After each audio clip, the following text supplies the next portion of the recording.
Mesdames et messieurs, merci aux organisateurs et aux organisatrices de cet événement très important. Merci à eux de m'avoir invité. Merci à vous surtout d'être là. Je suis très heureuse de retrouver tant de complices suisses et internationaux dans la bataille pour une meilleure politique de la drogue. Merci bien sûr à Tania pour ses paroles d'introduction. Exagéré, il va de soi, parce que je dirais que c'est une des premières leçons que nous devons apprendre aussi dans le sujet qui nous intéresse aujourd'hui. Les choses ne se font jamais par une personne, mais elles se font par la conjonction de toute une série d'efforts et dans le cas particulier, dans la durée aussi. Et il est clair que et la politique de la drogue et les assurances maladie et maternité sont le résultat de l'effort de très nombreuses personnalités, sont les résultats de revendications issues de ceux qui sont directement concernés et sont aussi, et ça c'est un peu notre système politique suisse, le résultat finalement d'une conjonction de différents courants politiques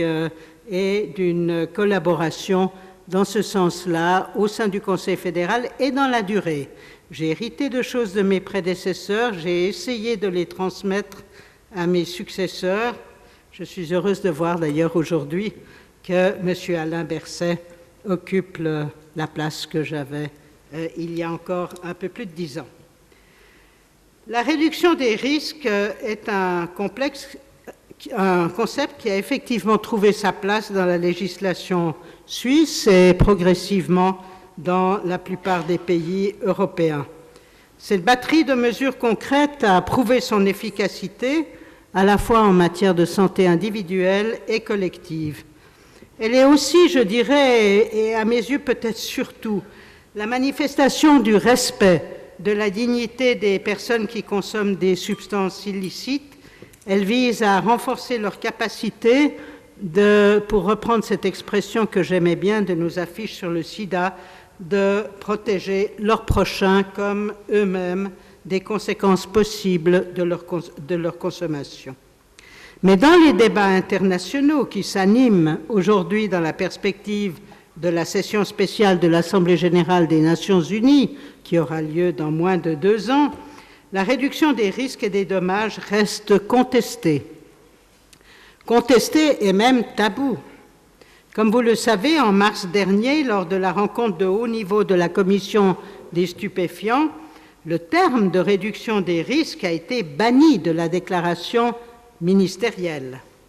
Et même au sein de la communauté des intervenants sur le terrain et des organisations non gouvernementales actives dans le domaine, si je pense à certaines des discussions que nous avons eues à Vilnius l'année passée, ou à certaines discussions que j'ai eues avec des camarades français, des questions sémantiques et des questions de tactique politique peuvent également surgir et nous faire entrer dans des discussions parfois byzantines sur ce qu'est la prévention des risques et ce qu'elle ne devrait pas être. Il nous faut donc, pour clarifier le lien entre la réduction des risques et la régulation des marchés, entre la réduction des risques et la répression, donc, cartographier d'abord brièvement les risques et dommages qu'il s'agit de minimiser. Premièrement, les risques et les dommages causés par la consommation de substances psychotropes, licites ou illicites, les risques et les dommages causés par les conditions de consommation créées par la philosophie et les mesures répressives dans le cadre des politiques drogue, et les risques et les dommages de la présence de drogue dans l'ensemble de la société. Premièrement, les substances psychotiques, et toutes les sociétés en connaissent sous une forme ou sous une autre l'usage, sont consommées pour de multiples raisons. Et il ne nous appartient pas de juger de ces raisons. Elles peuvent être rituelles dans certaines sociétés, collectives, festives. Elles peuvent être plus individuelles, et là il faut mettre des qualités ou des défauts, des caractéristiques telles que la curiosité, la recherche de plaisir, la recherche de sommeil, de calme, d'excitation, le désir de repousser les limites de la fatigue, les modifications de la perception du monde, le dopage, le goût de la transgression, même parmi les motivations à cette consommation. Selon la substance, selon son dosage, selon la fréquence de la consommation, selon la pureté de la substance, selon les mélanges auxquels le consommateur se risque, le consommateur s'expose à des risques plus ou moins graves. Ça va de l'intoxication pouvant mener à la mort, à l'addiction, à la modification des centres d'intérêt dans sa vie, à la réduction peut-être de certaines fonctions cérébrales telles que la concentration et la maîtrise du mouvement, si je pense au cas de l'alcool, par exemple, au volant. Réduire les risques et les dommages implique donc en premier lieu de les connaître. Or, une ligne rouge a été arbitrairement tracée entre les substances licites et les substances illicites. Arbitrairement, car elle ne correspond pas à une analyse pharmacologique sérieuse et exhaustive, une analyse d'ailleurs exhaustive qu'il serait impossible de faire aujourd'hui en pensant à toutes les nouvelles substances qui apparaissent sur le marché. Pour les substances qui se trouvent en deçà de la ligne rouge, dont on a progressivement pris conscience que leur consommation pouvait être aussi problématique, je pense en particulier à l'alcool, des formes de contrôle, de régulation de la production et du marché ont été progressivement mises en place et parfois de nouveau remises en question sous le coup de pression économique. Je pense là bien sûr aux médicaments, qui sont le secteur le plus réglementé, à l'alcool, au tabac, et dans chacun de ces domaines, on retrouve en fait les fameux 4 piliers qui incluent bien sûr la prévention, le traitement, la prévention des risques et une forme plus ou moins atténuée, plus ou moins sévère de répression des violations des règles qui sont établies. Pour celles par contre des substances qui se trouvent au-delà de la ligne rouge, les substances déclarées illicites, la prévention des risques a dû conquérir un espace qui reste fragile, qui est souvent contesté, un espace qui est contradictoire en fait entre la répression et la marginalisation des usagers et l'aide qu'il est important de leur apporter. La diabolisation de la substance ou des substances et par extension la diabolisation de tous ceux qui touchent à un titre ou à un autre a inspiré des politiques de prohibition et de répression de toute la chaîne, de la production à la consommation. Et il s'agit là de parler des conditions dans lesquelles cette consommation se déroule et ces conditions accroissent massivement les risques dus à la substance elle-même. La prohibition, comme vous le savez, crée le marché noir. Celui-ci offre des produits frelatés, il vise à rendre les clients dépendants, captifs, à les orienter vers des substances de plus en plus lucratives, ce qui conduit à leur appauvrissement, à leur marginalisation et éventuellement à des délits, à des conduites délictueuses, de façon à trouver l'argent pour alimenter cette consommation.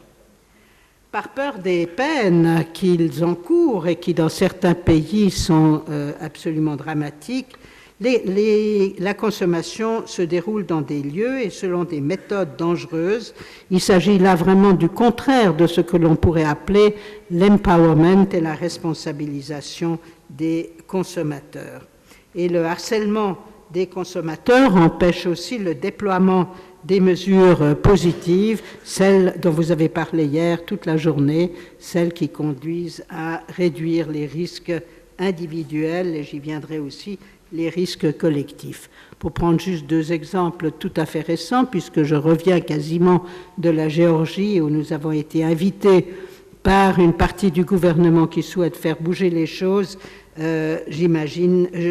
donne ici comme illustration tout simplement le fait que, par exemple, tout appel à des services sanitaires, en particulier à des services d'ambulance en cas d'overdose ou d'appel à l'aide en cas d'overdose, doit être immédiatement notifié à la police et peut donner immédiatement lieu à une répression et à une punition non seulement de la victime proprement dite, mais de ceux qui auront fait appel à elle à ces services et qui auront partagé une consommation. Il y a donc des réflexes de survie, des réflexes de responsabilité des consommateurs qui sont très directement menacés par la répression. Et troisièmement, les risques et les dommages pour la société dans son ensemble sont bien sûr de diverses natures. Inutile, je crois ici, d'insister sur les risques en matière de santé publique, les épidémies, les risques de contagion. Je pense aussi aux aspects purement, je dirais, économiques de la marginalisation des consommateurs, de leur abandon éventuellement de contributions professionnelles à l'ensemble, de la destruction des cultures et de ce que cela signifie dans les pays producteurs des plantes qui donnent naissance à ces substances. Ici, dans nos pays, c'est surtout l'insécurité et l'occupation de l'espace public qui représentent une gêne, une perte de familiarité pour les quartiers, et que ce sont les quartiers les plus pauvres en général qui sont touchés, mais également, et selon les pays, les délits liés à la consommation, les brutalités entre dealers et les brutalités que les dealers peuvent faire subir également aux consommateurs. Et bien sûr, si on monte encore dans l'échelle de cette violence créée par une politique répressive, on voit la montée du marché noir, on voit la montée en puissance d'organisations criminelles qui ont la possibilité de corrompre des États et des organisations entières et des régions entières et de faire naître une violence semblable à celle d'une guerre civile. Si l'ambition du régime international de contrôle des stupéfiants était à l'origine de garantir l'usage médical et scientifique de substances psychotropes,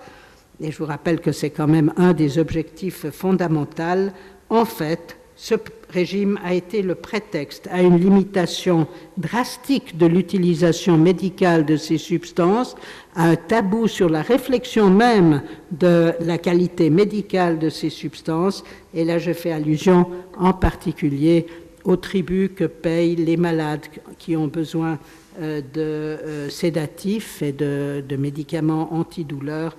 dans le monde entier et dans de très très nombreux pays où on les condamne en fait à une vie et à une mort dans la souffrance la plus grande. On le voit, les risques et dommages causés par la politique potentialisent les risques et dommages liés à une consommation problématique de substances, et il est temps donc de changer de politique. Qu'est-ce que cela veut dire ? Sur le plan des diverses régions du monde et sur le plan international, les réponses seront sans doute différentes, en tout cas différentes quant à leur programme dans le temps. Au nom de la Commission globale pour les politiques en matière de drogue, j'aimerais énoncer très brièvement et comme une introduction à la suite qui va venir, les 5 niveaux de changement politique et de réforme qui sont nécessaires. Le premier, il est évident, c'est de replacer toute la politique drogue, nationale et internationale, sous les obligations générales de respect des droits humains. Il s'agit, comme je l'ai dit tout à l'heure, du respect de l'accès aux soins, du droit à l'accès aux soins, mais également du respect de la dignité, et cela va jusqu'au respect de la vie, puisque, encore une fois, sous prétexte de politique antidrogue, la peine de mort, par exemple, pour ne pas parler d'autres traitements cruels, inhumains et dégradants, sont pratiqués dans un certain nombre de pays. Deuxièmement, priorité santé publique, à la fois individuelle, et ce sont les mesures au contact direct pour aider, encore une fois, les consommateurs à consommer d'une façon plus raisonnable, d'une façon moins dangereuse pour eux, d'une façon qui respecte aussi, encore une fois, leur capacité de se protéger et de protéger les autres, parce que, bien sûr, cette priorité santé publique a été, au fond, est née surtout de l'alerte dans l'ensemble de la société du danger que faisait subir à l'ensemble de la population la contamination des personnes qui s'injectent des drogues. C'est en tout cas l'expérience que nous avons faite en Suisse. Troisième priorité, sécuriser l'environnement social. Et ça, c'est déjà plus difficile, disons, dans la mesure où nous entrons là dans cette contradiction qui consiste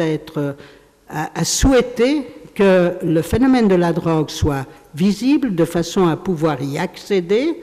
d'éviter qu'il soit plongé dans la clandestinité et caché, et d'un autre côté, la nécessité de créer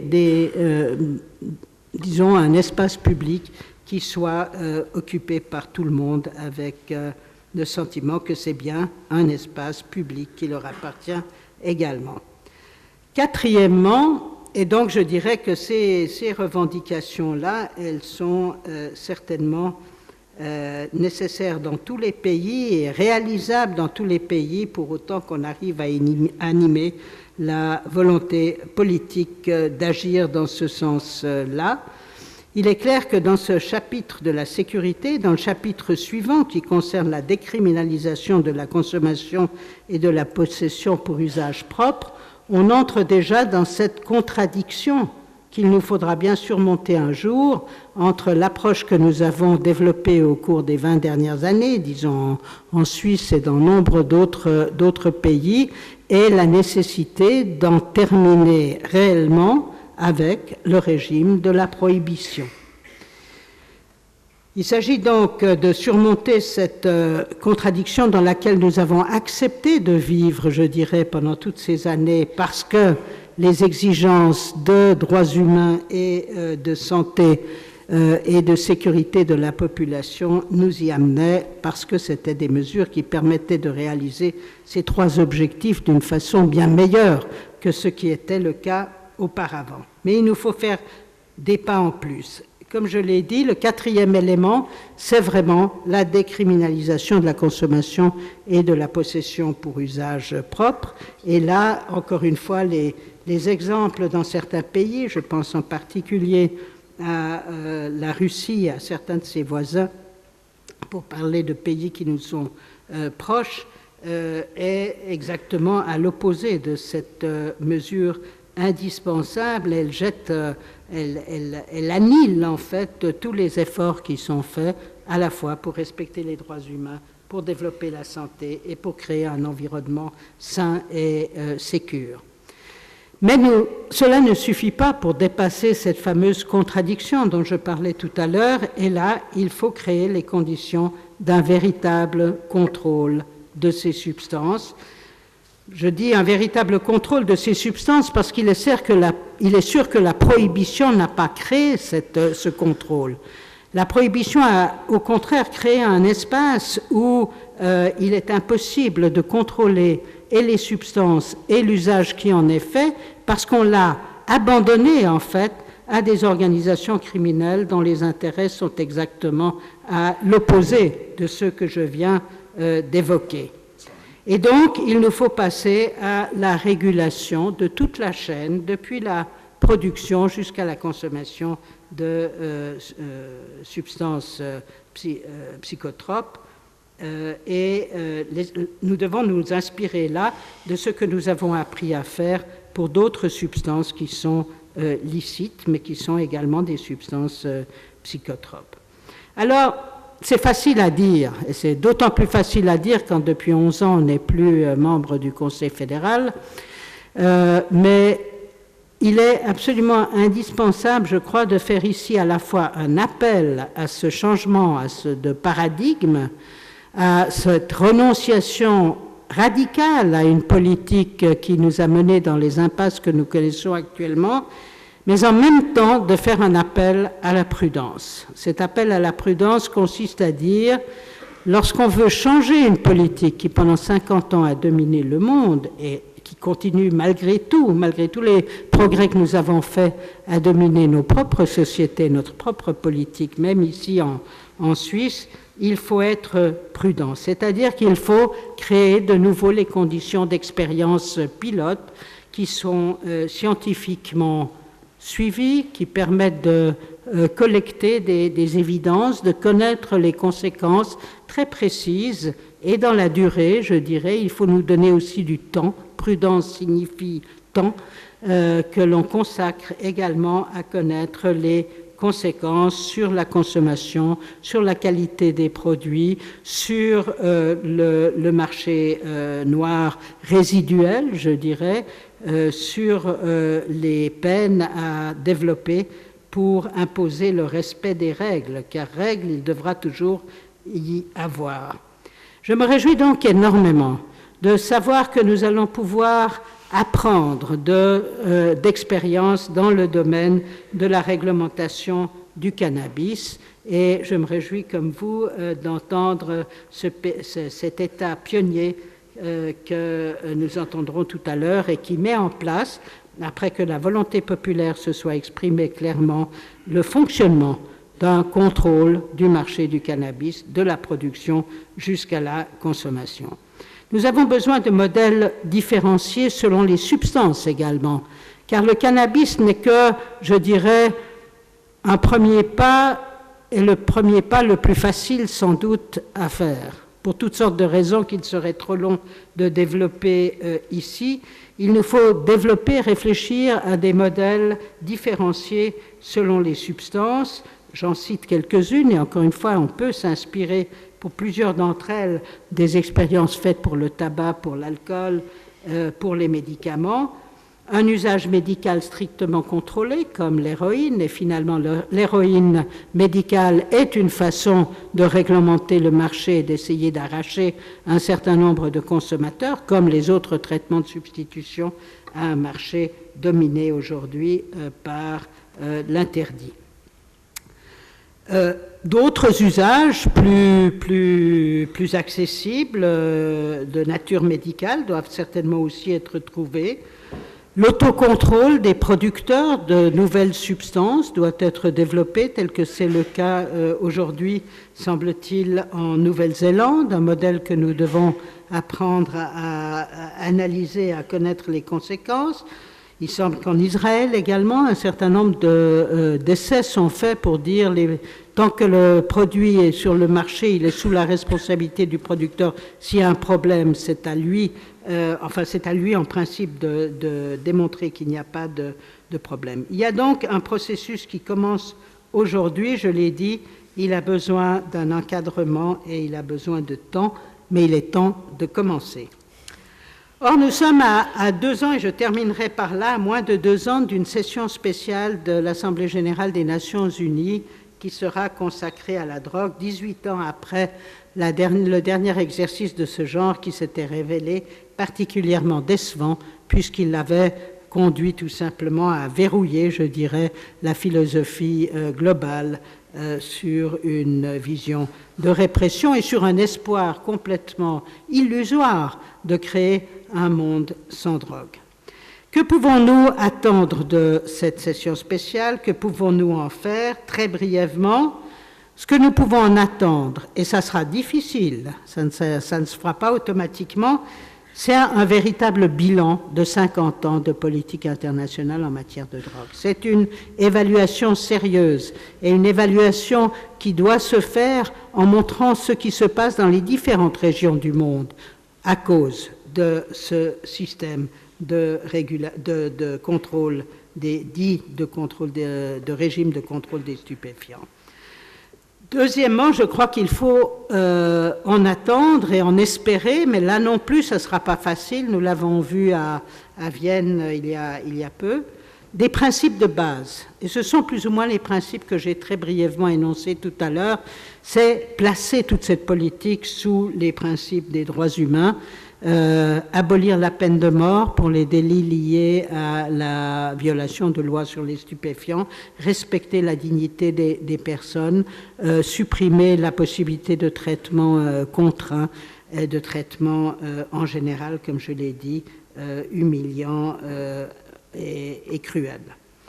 Troisièmement, et nous allons entendre Martin Jelsma là-dessus tout à l'heure, créer et reconnaître la nécessaire flexibilité des politiques selon les régions du monde et les différents pays, et leur ouvrir ainsi un espace d'expérimentation qui est tellement nécessaire à l'heure qu'il est. Cette flexibilité, je dirais, certains États s'y opposeront. D'autres soutiendront cette idée, notamment parce qu'ils sont eux-mêmes confrontés sur le plan national à des tentatives de régulation et à des décisions de régulation du cannabis. Vous voyez que je pense là aux États-Unis d'Amérique, qui ont joué quand même un rôle de défenseur à tout crin d'un régime qu'ils ne peuvent plus aujourd'hui imposer dans toute sa rigueur et dans une acception uniquement prohibitive à cause de la façon dont certains États s'en sont séparés de ces principes-là. D'autres s'opposeront certainement à une interprétation plus flexible des conventions. Et le danger ici, je le dis tout net, c'est que cette flexibilité soit celle que défendront les États-Unis d'Amérique, soit une flexibilité tout azimut. Ceux qui veulent réprimer davantage, très bien qu'ils le fassent. Ceux qui veulent libéraliser un peu plus, ok, c'est leur problème, à condition que ça ne compromette pas les politiques nationales, auquel cas le bâton reviendrait très vite dans la main de ceux qui font respecter cet ordre ou ce désordre international. Donc la flexibilité, oui, je pense qu'elle progressera d'ici la session spéciale ou qu'elle sera reconnue dans le cadre de la session spéciale. Mais en même temps, je suis persuadée qu'il y aura une majorité qui s'opposera de façon absolument farouche à l'idée même d'une future renégociation du système international dans ce domaine. Et c'est là, je crois, qu'il faut à la fois reconnaître sans doute que nous aurons besoin de nouveaux arguments, de nouveaux alliés, et que ce ne sera pas en 2016 que s'ouvrira une négociation sur un nouveau régime international en la matière, mais ce qui importe, c'est de ne pas fermer la porte à cette possibilité, parce qu'à mes yeux, elle est absolument nécessaire. Comment arriver à cela? D'abord, en affirmant haut et clair qu'il faut qu'à cette session spéciale, les résultats scientifiques des expériences qui ont été menées par de nombreux pays,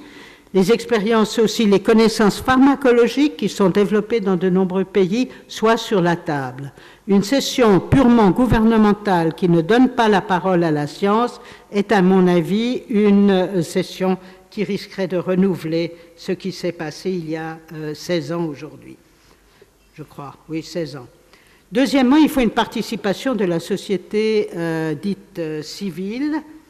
de façon à ce que ce soit les expériences des personnes concernées, que ce soit directement par la consommation ou par ce que la consommation des autres apporte dans leur vie,